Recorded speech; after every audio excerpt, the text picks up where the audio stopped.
Assalamualaikum warahmatullahi wabarakatuh. Nama saya Penny Wijayati, NIM 175221145. Dalam video kali ini saya akan membacakan proposal skripsi saya dengan judul Pengaruh Corporate Social Responsibility terhadap kinerja keuangan, inklusi keuangan, dan stabilitas keuangan pada sektor perbankan yang terdaftar di Bursa Efek Indonesia pada tahun 2015 sampai pada tahun 2019. Yang pertama adalah bab 1. Bab 1 itu berupa pendahuluan. Pendahuluan tersebut terdapat latar belakang. Latar belakang dari penelitian ini adalah dewasa ini dalam mengambil keputusan ekonomi, para investor individual tidak hanya meninjau nilai suatu perusahaan dengan melihat kinerja keuangannya saja, namun juga melihat dari informasi sosial yang dilaporkan dalam laporan tahunan yang dibuat oleh perusahaan. Perusahaan-perusahaan yang terdiri terutama sektor perbankan yang termasuk sebagai entitas ekonomi tidak hanya bertanggung jawab terhadap pemegang saham atau shareholder, namun juga bertanggung jawab terhadap pihak pemangku kepentingan perusahaan atau stakeholder. Siklus keuangan masyarakat yang dijalankan oleh bank tidak hanya memberikan keuntungan bagi shareholder lain dan nasabah. Lingkungan sekitar perusahaan dan masyarakat luas juga harus mendapatkan keuntungan dari operasional perusahaan. Corporate Social Responsibility atau CSR adalah gagasan yang membuat perusahaan tidak hanya bertanggung jawab dalam hal keuangannya saja, tetapi juga terhadap masalah sosial dan lingkungan sekitar perusahaan, agar perusahaan dapat tumbuh secara berkelanjutan.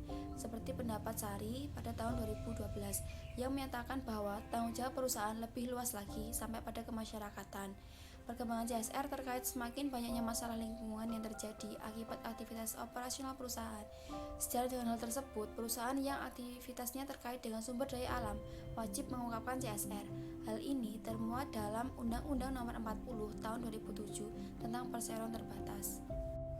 Pertumbuhan inklusif adalah kondisi pemerataan pertumbuhan kepada lapisan masyarakat yang merupakan salah satu tujuan penting dari berbagai kebijakan ekonomi. Pertumbuhan inklusif menjadi bahasan utama setelah krisis yang terjadi di tahun 2008. Hal ini terjadi karena dampak yang ditimbulkan dari krisis tersebut mengenai kelompok in the bottom of the pyramid atau kelompok dengan pendapatan rendah dan tidak teratur, kelompok yang tinggal di daerah terpencil dan masyarakat pinggiran yang umumnya tidak terjangkau oleh layanan jasa keuangan. Kondisi ini terjadi akibat kurangnya pengetahuan masyarakat mengenai bagaimana memanfaatkan layanan jasa keuangan. Sehingga krisis pada tahun 2008 membuat masyarakat mengalami kekurangan pendanaan dan menurunnya pendapatan. Pemerintah di berbagai negara memiliki berbagai macam strategi guna meningkatkan pertumbuhan inklusif. Salah satu di antaranya yaitu melalui peningkatan program inklusi keuangan. Inklusi keuangan dapat memberikan dampak positif terhadap stabilitas perbankan karena inklusi keuangan meningkatkan diversifikasi aset perbankan. Juga dapat memberikan dampak negatif terhadap stabilitas perbankan karena inklusi keuangan dapat menurunkan standar kredit karena lembaga keuangan berusaha menjangkau kalangan masyarakat bawah yang unbankable dengan menurunkan syarat-syarat pinjaman. Kedua, dapat meningkatkan risiko reputasi bank dengan menurunkan standar pendirian suatu lembaga keuangan untuk daerah pedesaan, serta dapat menyebabkan instabilitas karena regulasi yang tidak matang dan mencukupi dari lembaga microfinance dari KAN pada tahun 2011. Selanjutnya yaitu identifikasi masalah. Dalam penelitian ini terdapat 3 identifikasi masalah. Yang pertama, adanya dorongan untuk mengejar kepentingan pribadi oleh manajer dalam mengambil keputusan keuangan perusahaan yang dapat memengaruhi nilai perusahaan. Yang kedua, perusahaan sektor perbankan masih menghadapi beberapa permasalahan pada kinerja keuangan seperti kurang maksimalnya penyaluran dana.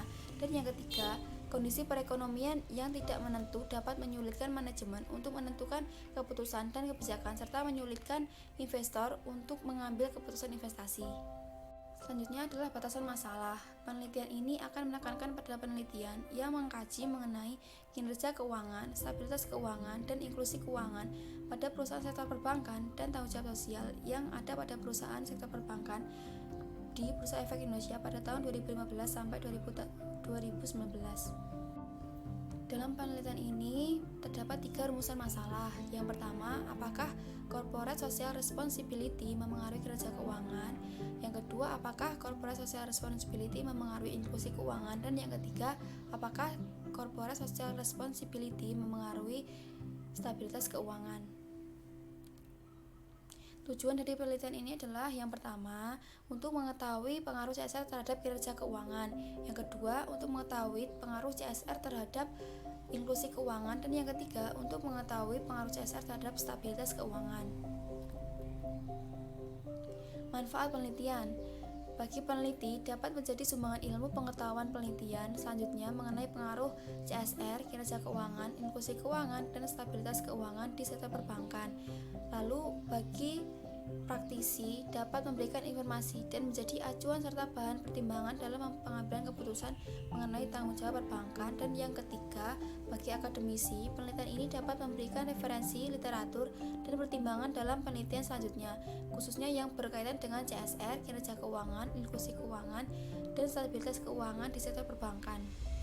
Selanjutnya yaitu bab 2. Yang pertama ada tinjauan pustaka. Teori legitimasi mungkin merupakan mekanisme praktik tertua dan paling ekstensif dalam mengungkapkan aktivitas CSR dan praktik pengungkapan perusahaan. Teori ini digunakan secara umum dengan alasan bahwa organisasi akan menunjukkan legitimasi mereka melalui pengungkapan inisiatif dan aktivitas mereka yang memuaskan. Dalam kaitannya dengan studi CSR, teori legitimasi tidak berbeda dari teori pemangku kepentingan karena mereka tumpang tindih dan merupakan bagian integral dari kesimpulan ekonomi politik. Sejalan dengan teori legitimasi, Uweigbe dan Uwadiale menyarankan bahwa bisnis apapun yang beroperasi dalam masyarakat harus mengikuti kontrak sosial karena ini diperlukan untuk kelangsungan dan pertumbuhan bisnis. Corporate Social Responsibility. Menurut Parengkuan tahun 2017, CSR atau pertanggungjawaban sosial perusahaan adalah mekanisme bagi suatu organisasi untuk secara sukarela mengintegrasikan perhatian terhadap lingkungan dan sosial ke dalam operasinya dan interaksinya dalam stakeholders yang melebihi tanggung jawab organisasi di bidang hukum. CSR merupakan komitmen perusahaan atau dunia bisnis untuk kontribusi dalam pembangunan ekonomi yang berkelanjutan dengan menitikberatkan pada keseimbangan antara perhatian terhadap aspek ekonomi, sosial, dan lingkungan. CSR bukan hanya kegiatan untuk mengimplementasikan rasa kepedulian perusahaan dan kegiatannya tidak hanya untuk bertujuan untuk memenuhi hukum dan aturan yang berlaku. Lebih dari itu, CSR diharapkan memberikan manfaat dan nilai guna bagi pihak-pihak yang mempunyai kepentingan dengan perusahaan. Selanjutnya yaitu kinerja keuangan. Kinerja keuangan adalah suatu analisis yang dilakukan untuk melihat sejauh mana suatu perusahaan telah melaksanakan dengan menggunakan aturan-aturan pelaksanaan keuangan secara baik dan benar, seperti dengan membuat aturan laporan keuangan yang telah memenuhi standar dan ketentuan dalam SAK atau Standar Akuntansi Keuangan atau GAAP General Accepted Accounting Principle dan lainnya. Selanjutnya, Return on Asset atau ROA. ROA adalah salah satu rasio profitabilitas yang menunjukkan hal atau return atas jumlah aktiva yang digunakan dalam perusahaan, yang juga merupakan suatu ukuran tentang efektivitas manajemen dalam mengelola investasinya. Hasil pengembalian aktiva menunjukkan produktivitas dari seluruh dana perusahaan, baik modal sendiri maupun modal pinjaman. Semakin kecil atau semakin rendah rasio ini, semakin kurang baik, demikian pula sebaliknya. Selanjutnya, Return on Equity atau ROE. Rasio ini berguna untuk mengetahui besarnya kembalian yang diberikan oleh perusahaan untuk setiap rupiah modal dari pemilik. ROE setiap perusahaan harus dibandingkan dengan ROE perusahaan sejenis lainnya atau dengan rata-rata industri. Tujuannya adalah untuk melihat kekuatan perusahaan tersebut dalam menciptakan daya tarik investasi di masa yang akan datang. Rumus ROE adalah laba setelah modal dibagi modal sendiri. Selanjutnya adalah Net Profit Margin atau NPM. Margin laba bersih merupakan rasio profitabilitas untuk menilai persentase laba bersih yang didapatkan setelah dikurangi pajak terhadap pendapat yang diperoleh dari penjualan. Margin laba bersih ini disebut juga Profit Margin Ratio. Rasio ini mengukur laba bersih setelah pajak setelah penjualan. Semakin tinggi net profit margin, semakin baik operasi atau suatu perusahaan. Net profit margin dihitung dengan rumus laba bersih setelah pajak dibagi penjualan. Selanjutnya yaitu earning per share atau EPS. EPS merupakan rasio profitabilitas yang menilai tingkat kemampuan per lembar saham dalam menghasilkan laba untuk perusahaan. Manajemen perusahaan, pemegang saham biasa, dan calon pemegang saham sangat memperhatikan EPS karena menjadi indikator keberhasilan perusahaan. Rumus EPS yaitu laba bersih setelah pajak dikurangi dividen saham preferen atau dibagi jumlah saham biasa yang beredar. Selanjutnya, inklusi keuangan. Inklusi keuangan adalah suatu kondisi di mana semua orang berusia kerja mampu mendapatkan akses yang efektif terhadap kredit, tabungan, sistem pembayaran, dan asuransi dari seluruh penyedia layanan finansial. Akses yang efektif juga termasuk layanan yang nyaman dan bertanggung jawab pada harga yang terjangkau untuk masyarakat dan berkelanjutan untuk penyedia. Selanjutnya yaitu stabilitas keuangan. Menurut Sainasi pada tahun 2004 menyatakan terdapat 5 prinsip dalam mendefinisikan stabilitas sistem keuangan. Yang pertama, stabilitas sistem keuangan menyangkut konsep yang luas terkait dengan aspek-aspek yang berbeda dalam sistem keuangan yaitu infrastruktur, lembaga, dan pasar. Yang kedua, stabilitas sistem keuangan tidak hanya mengindikasikan bahwa sistem keuangan mampu menjalankan perannya dalam mengalokasi sumber daya dan risiko, tapi juga memobilisasi dan memfasilitasi akumulasi, perkembangan, dan pertumbuhan kekayaan. Yang ketiga, stabilitas sistem keuangan tidak hanya terkait dengan hadirnya krisis keuangan, tapi juga terkait dengan kemampuan sistem keuangan untuk menangani ketidakseimbangan sebelum berubah menjadi ancaman bagi sistem keuangan dan ketidakseimbangan sebelum berubah menjadi ancaman bagi sistem keuangan dan kegiatan ekonomi. Yang keempat, stabilitas sistem keuangan diformulasikan berdasarkan potensi dampaknya kepada ekonomi real. Dan yang kelima atau yang terakhir, stabilitas sistem keuangan merupakan kejadian yang berlangsung terus-menerus. Selanjutnya masih pada bab 2 yaitu kerangka pemikiran. Pada penelitian ini, peneliti membahas pengaruh CSR terhadap kinerja keuangan, inklusi keuangan, dan stabilitas keuangan pada perusahaan sektor perbankan di Indonesia. Tujuan dari penelitian ini adalah untuk mengetahui pengaruh CSR terhadap kinerja keuangan, inklusi keuangan, dan stabilitas keuangan dengan indikator ROA, ROE, EPS, dan NPM, dan menggunakan variabel kontrol seperti leverage, usia perusahaan, ukuran perusahaan, dan tangibility. Inilah gambaran dari kerangka pemikiran dari penelitian yang akan saya lakukan. Independen terdapat corporate social responsibility. Variabel kontrolnya yaitu leverage, ukuran, usia, dan tangibility. Dependennya yaitu kinerja keuangan sebagai Y1, inklusi keuangan sebagai Y2, dan stabilitas keuangan sebagai Y3. Yang nantinya diharapkan dalam penelitian ini akan mendapatkan apakah CSR memengaruhi inklusi keuangan, stabilitas keuangan, dan kinerja keuangan di sektor perbankan. Selanjutnya yaitu masuk pada bab 3. Bab 3 membahas metodologi penelitian. Yang pertama, jenis penelitian. Jenis penelitian ini yang digunakan adalah penelitian kuantitatif. Penelitian ini bertujuan untuk menguji hipotesa yang merupakan pengaruh antar variabel. Jenis penelitian ini digunakan untuk menjelaskan pengaruh CSR terhadap kinerja keuangan, inklusi keuangan, dan stabilitas keuangan.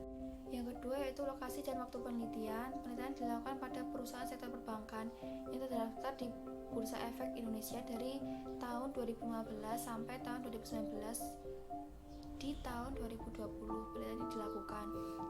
Yang ketiga itu populasi dan sampel. Penelitian ini menggunakan data sekunder yang diperoleh dari Indonesian Capital Market Directory atau ICMD dan Annual Report. Penelitian ini menggunakan populasi perusahaan sektor perbankan yang telah terdaftar secara konsisten di Bursa Efek Indonesia dengan periode 2015 sampai 2019. Metode pemilihan sampel yang digunakan adalah pervasive sampling dengan kriteria yang telah ditentukan. Yang keempat, teknik pengumpulan data. Teknik pengumpulan data yang digunakan dalam penelitian ini adalah dengan dokumentasi. Dokumentasi pada penelitian ini diperoleh dari laporan keuangan tahunan yang terdaftar di Bursa Efek Indonesia selama periode 2015 sampai 2019. Selanjutnya, teknik pengambilan sampel. Atas dasar karakteristik sampel yang telah ditentukan dapat diketahui bahwa jumlah perusahaan-perusahaan sektor perbankan yang terdaftar di Bursa Efek Indonesia secara berurutan dari tahun 2015 sampai 2019, perusahaan yang tidak melakukan delisting selama periode tersebut. Data dan sumber data. Penelitian ini menggunakan data sekunder.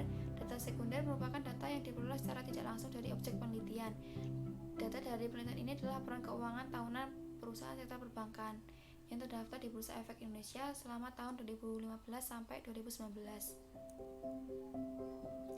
Selanjutnya yaitu variabel-variabel penelitian. Variabel-variabel yang digunakan dalam penelitian ini meliputi variabel dependen. Variabel dependen yaitu kinerja keuangan, inklusi keuangan, dan stabilitas keuangan. Dan variabel independen yaitu CSR atau Corporate Social Responsibility. Selanjutnya yaitu definisi operasional variabel. Variabel independen menggunakan CSR, dependen kinerja keuangan, inklusi keuangan, dan stabilitas keuangan. Variabel kontrol menggunakan leverage, ukuran usia, dan tankability. Dan yang terakhir, teknik analisis data. Teknik analisis data yang digunakan dalam penelitian ini adalah menggunakan statistik deskriptif, analisis korelasi, analisis regresi. Sekian presentasi dari saya. Bila ada salahnya saya mohon maaf. Wassalamualaikum warahmatullahi wabarakatuh.